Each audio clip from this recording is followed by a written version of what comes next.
नमस्कार। जय श्री सीताराम। जय श्री गणेश।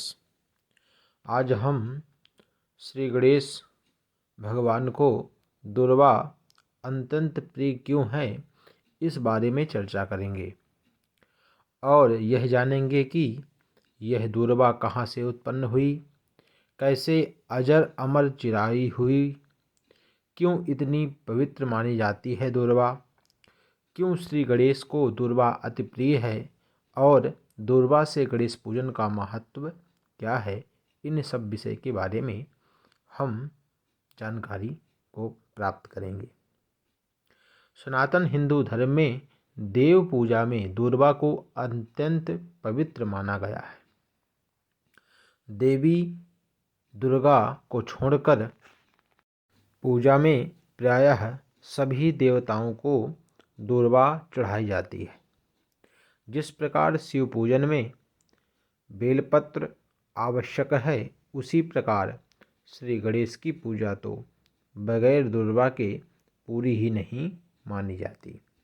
अब जानते हैं कि दुर्वा की उत्पत्ति कैसे हुई। समुद्र मंथन में भगवान विष्णु से दुर्वा की उत्पत्ति शास्त्रों में बताई जाती है। अमृत की प्राप्ति के लिए देवताओं और दैत्यों ने जब क्षीर सागर को मथने के लिए मदरांचल पर्वत की मथानी बनाई, तो भगवान विष्णु ने अपनी जंघा पर हाथ से पकड़कर मंदरांचल को धारण किया था।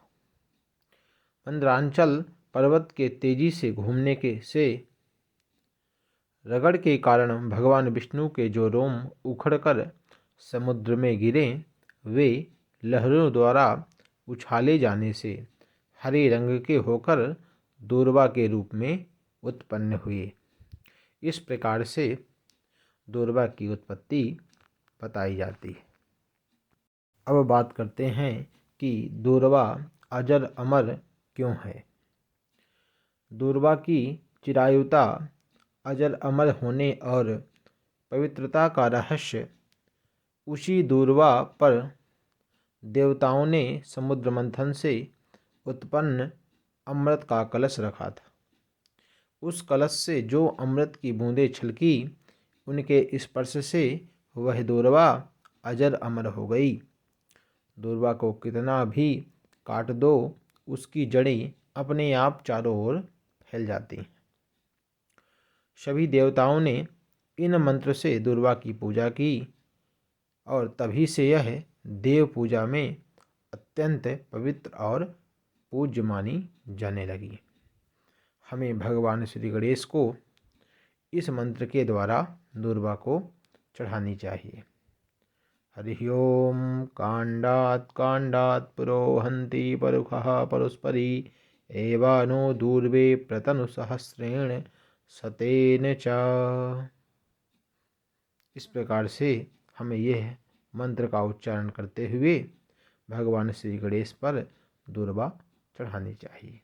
या आप ओम गं गणपतये नमः इस मंत्र के द्वारा भी दुर्वा को श्रद्धा भाव के साथ चढ़ा सकते हैं। अब बात करते हैं कि श्री गणेश को दुर्वा क्यों अति प्रिय है। इन्हें दुर्वा क्यों चढ़ाई जाती है। दुर्वा में अत्यंत नम्रता और सरलता होती है। यही कारण है कि तूफान में बांस जैसे बड़े बड़े पेड़ अहंकार में अकड़े खड़े रहते हैं, जिस कारण गिर जाते हैं और दुर्वा सिर झुका लेती है। इस कारण जस की तस खड़ी रहती है। भगवान श्री गणेश को भी विनम्रता और सरलता बहुत पसंद है। इस कारण दुर्वा को भगवान श्री गणेश अति पसंद करते हैं। एक पौराणिक कथा के अनुसार प्राचीन काल में अनलासुर नाम का एक दैत्य था। उसके कोप से स्वर्ग और धरती पर त्राहि त्राहि मची हुई थी, क्योंकि वह मुनि ऋषियों और मनुष्यों को जिंदा निगल जाता था। इस दैत्य के अत्याचारों से दुखी होकर सभी देवता व ऋषि मुनि भगवान शंकर के पास कैलाश पहुँचे और उनसे अनलासुर का वध करने की प्रार्थना की। भगवान शंकर ने देवताओं से कहा कि अनलासुर का नाश केवल श्री गणेश ही कर सकते हैं। देवताओं व ऋषियों ने तब श्री गणेश से प्रार्थना की।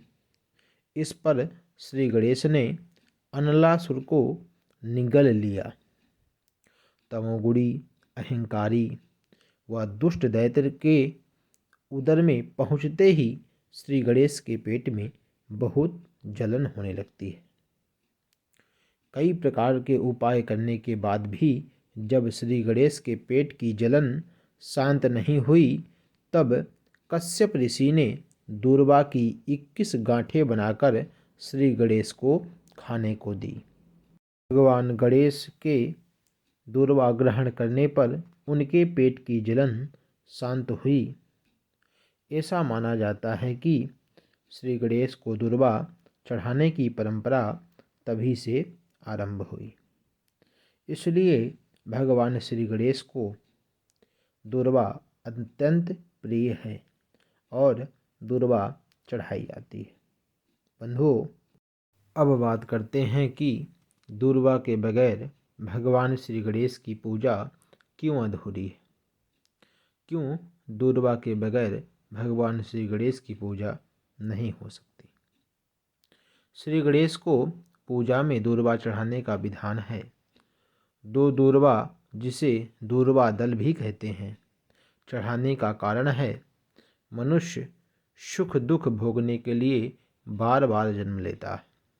उसी प्रकार दूर्वा अपनी अनेक जड़ों से जन्म लेती है। इस सुख दुख रूपी द्वंद्व को दो दूर्वा से श्री गणेश को समर्पित किया जाता है। एक और तथ्य है कि दूर्वा को कितना भी काट दो, उसकी जड़ें अपने आप चारों ओर फैलती हैं।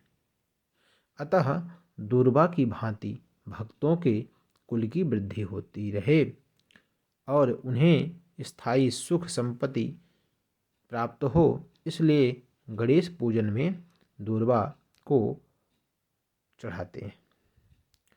अनिवार्य रूप से भगवान गणपति के लिए दूर्वा अर्पित करते हैं। श्री गणपति अथर्वशीर्ष में भी कहा गया है कि यो दूर्वांकुरैर्यजति सा वैष्णवो पमो भवति, अर्थात जो दूर्वा से भगवान गणपति का पूजन करता है वह कुबेर के समान हो जाता है।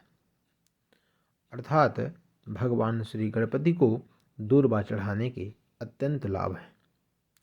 चतुर्थी तिथि में सभी विघ्नों के नाश व मनोकामना पूर्ति के लिए भगवान गणेश की पूजा 21 दूर्वा दल व मोदक आदि से करनी चाहिए। जहाँ तक संभव हो दूर्वा 3 या 5 फुनगी वाली लेनी चाहिए। इसके लिए 21 दूर्वा को मूली में बांधकर व जल में डुबोकर श्री गणेश के मस्तक पर इस तरह चढ़ाना चाहिए जिससे श्री गणेश को दूर्वा की भीनी सुगंध मिलती रहे। बंधुओं, शास्त्र कहता है कि दूर्वा भगवान गणपति को अति प्रिय है। इसलिए हमें बड़ी श्रद्धा के साथ भगवान गणपति पर दूर्वा अवश्य चढ़ानी चाहिए। बंधुओं, यह जानकारी आपको लाभप्रद होगी और इसी प्रकार के ज्ञानवर्धक विषय वस्तु को देखने के लिए हमारे चैनल पर आप बने रहिए। साथ ही साथ हमारे चैनल को सब्सक्राइब, लाइक, शेयर अवश्य करें। जय श्री गणेश, जय श्री सीताराम, हर हर महादेव।